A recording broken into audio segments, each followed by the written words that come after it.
des revenus passifs avec l'immobilier, mythe ou réalité?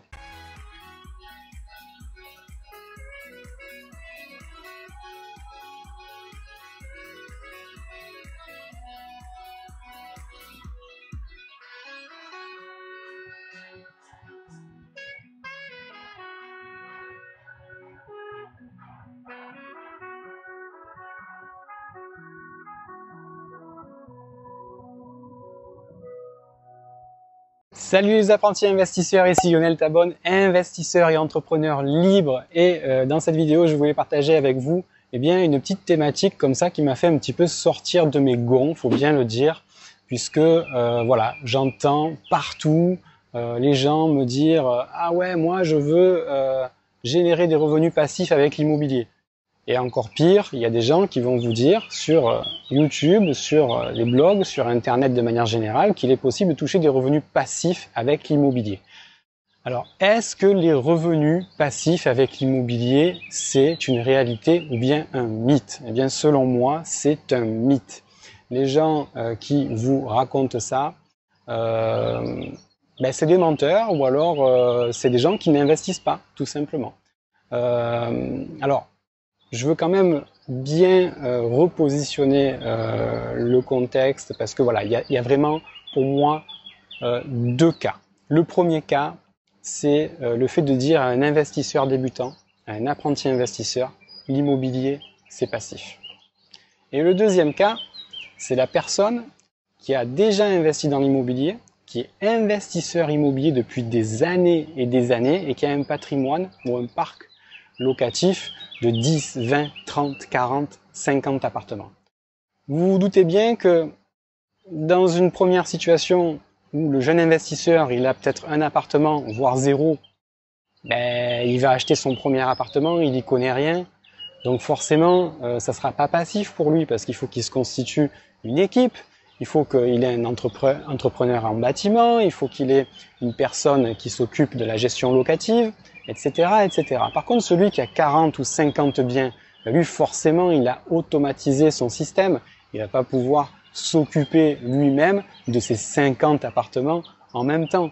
Donc, pour lui qui a 50 appartements, non seulement il a appris au début de sa carrière d'investisseur à acheter 1, 2, 3 appartements et il a fait les choses par lui-même, d'accord? Donc, ça n'a pas été du tout passif au départ.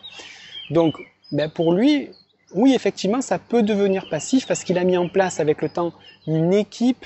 Alors, il peut avoir peut-être 15 appartements sur Marseille, 10 à Bordeaux, 50 à Paris, 80 à Lille. Enfin, je dis n'importe quoi, mais il a peut-être plusieurs appartements dans des villes différentes. Donc, il a mis en place une équipe dans chaque ville.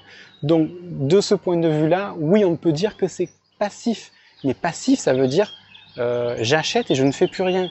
Donc dans l'immobilier, il n'y a rien qui est passif. Si vous achetez en société, il faut créer les statuts de la société. Si vous achetez avec un crédit, il faut aller voir les banques pour qu'on vous fasse des crédits. Donc vous n'avez quand même pas rien à faire. Et puis l'équipe que vous avez constituée, c'est à vous de la créer. Donc c'est pas passif, d'accord? Peut-être que vous allez avoir un taux horaire qui est plus important que si vous étiez salarié d'une boîte pour laquelle vous bossez du lundi au vendredi de 8h à 20h et éventuellement samedi, certes. Mais de là à dire que l'immobilier, c'est passif, c'est un gros mythe, d'accord? Donc, voilà, ça n'engage que moi. Moi, je suis un petit investisseur immobilier qui investit depuis 2007, donc après, à mon avis, vous en faites ce que vous voulez. Mais de par mon expérience, honnêtement, l'immobilier, j'entends l'immobilier en physique, hein, je ne parle pas des SCPI, c'est encore autre chose, parce que les SCPI, pour moi, ça reste de l'immobilier, mais c'est de la pierre-papier.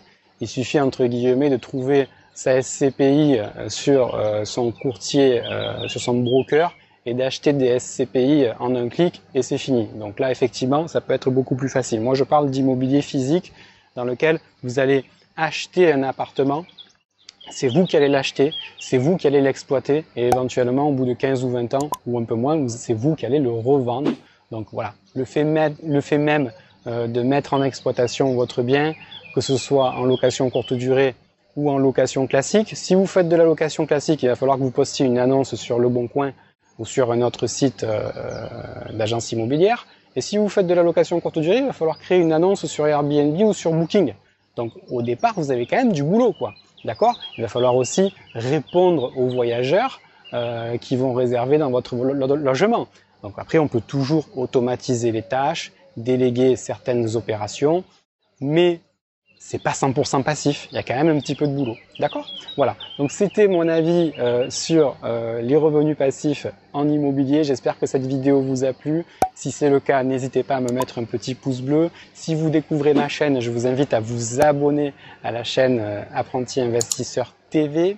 Voilà, qu'est-ce que je voulais vous dire d'autre? Oui, si vous voulez télécharger librement et gratuitement mon guide « Comment générer 1000 € par mois avec l'immobilier », c'est dans le lien de la description que ça se passe. Vous cliquez sur ce lien, vous m'indiquez votre adresse mail et je vous envoie votre e-book dans votre boîte mail de manière automatique. C'est comme ça, c'est pour vous, c'est gratuit. Prenez soin de vous, prenez soin des gens que vous aimez, ayez l'esprit cash flow. Et puis quant à moi, je vous retrouve tout de suite de l'autre côté pour l'envoi de votre cadeau bonus sur l'immobilier.